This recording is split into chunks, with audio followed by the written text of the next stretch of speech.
بسم اللہ الرحمن الرحیم۔ السلام علیکم۔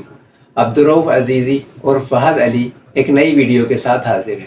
میری آج کی ویڈیو ان لوگوں کے لیے ہے جو ایک آرگنائزیشن میں کام کر رہے ہوتے ہیں اور اس آرگنائزیشن کا جو ہیڈ ہے، جو باس ہے، اسے اچھا نہیں سمجھتے، اسے کوستے رہتے ہیں، اسے برا کہتے رہتے ہیں۔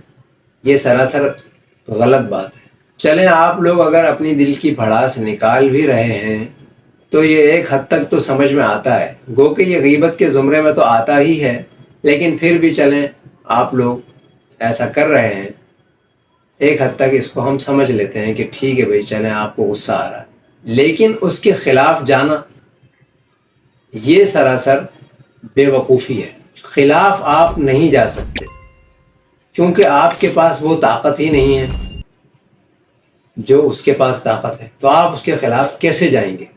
اسی طرح سے حکومت کی بات ہے۔ حکومت کے اقدامات اگر آپ کو پسند نہیں ہیں اور آپ کے پاس طاقت بھی نہیں ہے تو آپ اس کے خلاف کیسے جائیں گے؟ جس کی طاقت ہے آپ اس کے رگڑے میں آ جائیں گے۔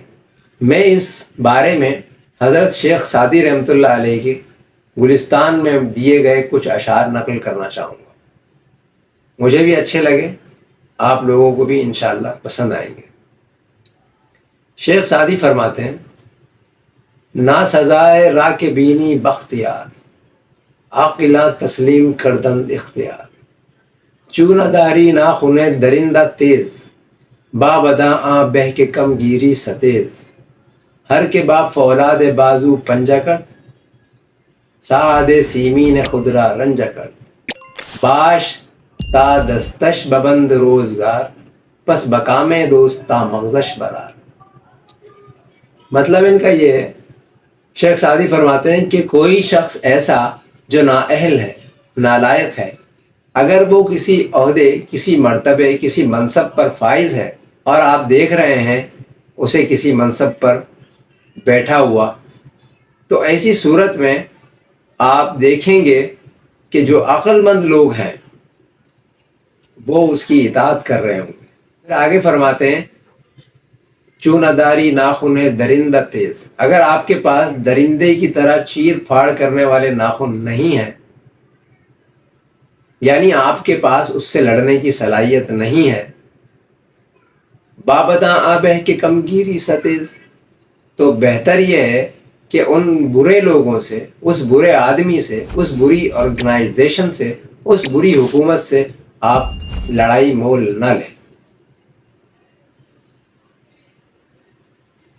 کیونکہ جس شخص نے بھی یہ حرکت کی، اپنے سے زیادہ طاقتور شخص سے لڑائی مول لے لی،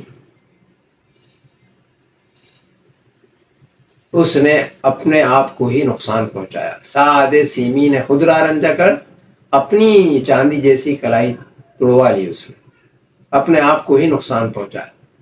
اب اس کے لیے کرنا کیا ہے؟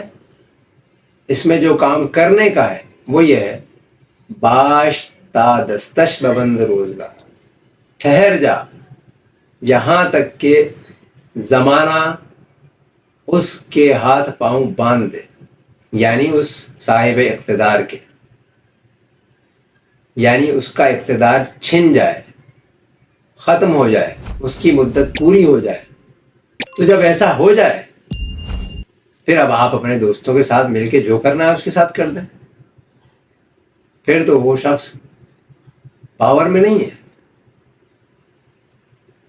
تو وہ لوگ جو اپنے لیے لڑائی مول لے لیتے ہیں اس طرح سے، وہ دانش مندی سے کہیں دور ہیں۔